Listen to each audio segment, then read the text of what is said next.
guys, and welcome to another Ask Me Monday video. You join me here with our girl Holly. Now Holly is our albino sunglow boa. She's about 6 years old. She's very intent on going wherever she wants to, bless her. Let's get rid of those receipts.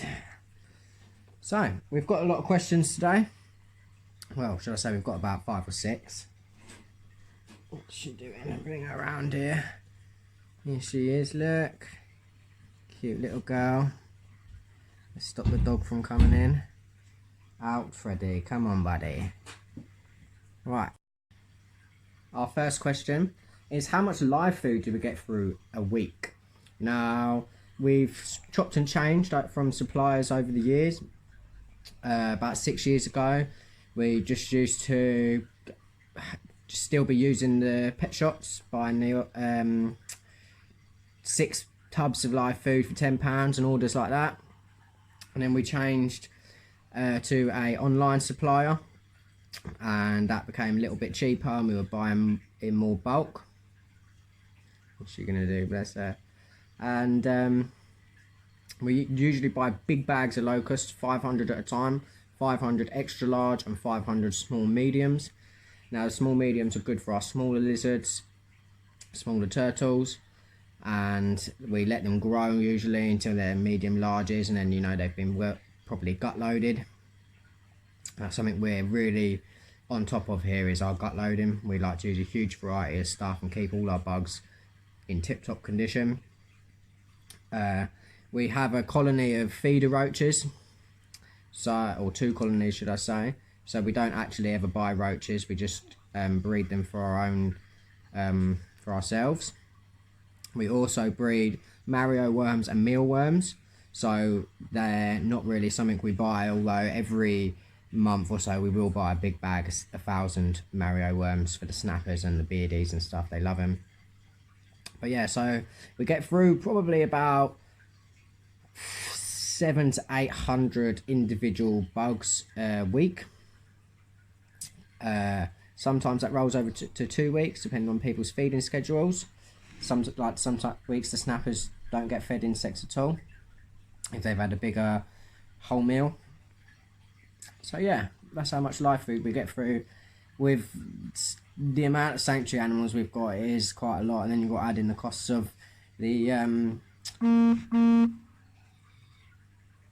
mice as well, and rats and chicks for the snakes. Now the next question is, which is my favourite animal in the world? And that would have to be chimpanzees, monkeys in general, gorillas.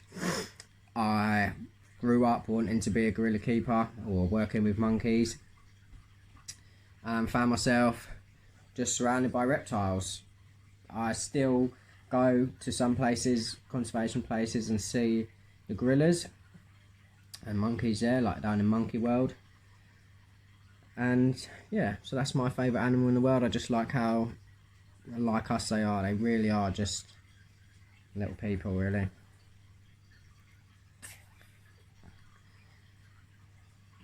So the next question we have is, what plants would I suggest for a Reeves turtle? Now for Reeves are omnivorous, so they will eat plants as well. So you can go from things that won't be eaten, more like your Amazon swords and your crips, to things that will be eaten, like elodia, duckweed, other oxygenating plants. Elodia is my go-to. I try to stock at least 30 to 40 bunches at a time from our local fish shops. Sometimes I do big orders of 1,000, and twice a year we actually get a donation of 11 kilograms of pond plants, so that's great. That really helps us out. We usually get about 1 kilogram of duckweed, so it lasts us for months and months and months. So now the next question is, what do I find the turtles enjoy in their tanks? Now personally, what they enjoy is a good deep substrate to dig in. They love burying themselves. We come out to all of our turtle species buried in their substrate almost every morning. Bogwood's great. They like to lift it up and move it around, just like the aquarium plants. And floating plants as well, I find they give a lot of enrichment.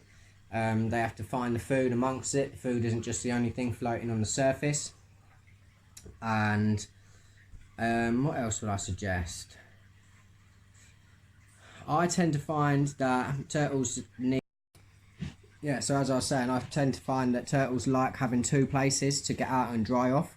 One with heat over the top, being the basking spot, and the other just being having UVB over or having no lights over at all. Just so they have two choices, so they can come out and dry off and not have to be at that higher temperature if they don't want to be. The same can be made to, oh my gosh, the same can be done by offering a larger basking spot, so they have place away from the light and the heat to get out and dry off and sleep on the dry if they want to. Sometimes they'll come out and tuck themselves away. Now, something that's good for their health and the water quality is bogwood, because it releases the tannins, which is antibacterial, antimicrobial, and can aid in them shedding and having good skin quality. Indian almond leaves and leaves like that will also release tannins. They like shredding them up. They make your tank look good. Something that I say that turtles don't really and shouldn't really have is plastic plants. We've got a lot of plants in Tika's tank. He doesn't really tend to eat, well, he doesn't, he just knows the difference between the plastic and the non-plastic. But yeah, we limit the plastic plants that we have in Tika's tank. We wouldn't have plastic plants in with a snapper. It's just not worth it. They will eat them when they're left with in between feeds. So yeah, that's what I'd say. Turtles enjoying their tanks. Now the last question is, how much does it cost weekly to run a sanctuary? Now all the live food costs, you're looking at about 45 to £80 depending on how many snakes need to get fed and how many snappers are being fed. The snappers food, we have to buy frozen fish, expensive. We've got 17 snapping turtles here at the minute and a bunch of other smaller turtles. The soft shell turtle, they all eat a lot of fish, so you're looking at about 100 odd pound a week just on live food. And water costs, we go for a lot of water. Do you know what I mean? We've got all the ponds and the tanks to do water changes on, the water bowls to fill up. Electricity, we're using at least £40, £50 a week electricity. We've got a great supplier, but yeah, still £40 to £50. The gas to heat the house and the unit is a lot. All the electricity and stuff, it really does add up. That's where it hits us hard, I feel. Hey Holly, because you all need lights and heat. Bless them. So guys, thank you for watching. Sorry it's only a shorter one. I think we've answered 5 or 6 questions today, but that's all we had. We don't want to sit and make up questions that haven't been asked. So enjoy the rest of your week. Tuesday videos out Tuesday, Wednesday, Thursday, Friday. Wednesday we have the Wednesday night lives. So make sure you check in for that. We'll put an event up on the page. And I hope you've enjoyed a little video with me and Holly. She's just been wandering around doing whatever she wants. We'll probably... Oh, let me set her back.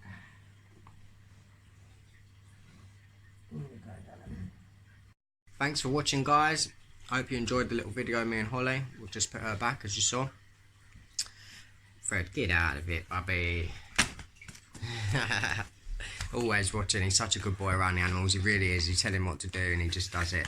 He goes where you tell him. He sits where you want and waits. He's got a bit of a problem with waiting, but haven't we all, eh? No one likes to be left waiting and told what to do. Today, Freddy. So yeah. So please leave your questions for the next Ask Me Monday in the comment section down below. Make sure you like, share this post. We've got to get it out there. This is only our second Ask Me Monday. And yeah, have a great week, guys.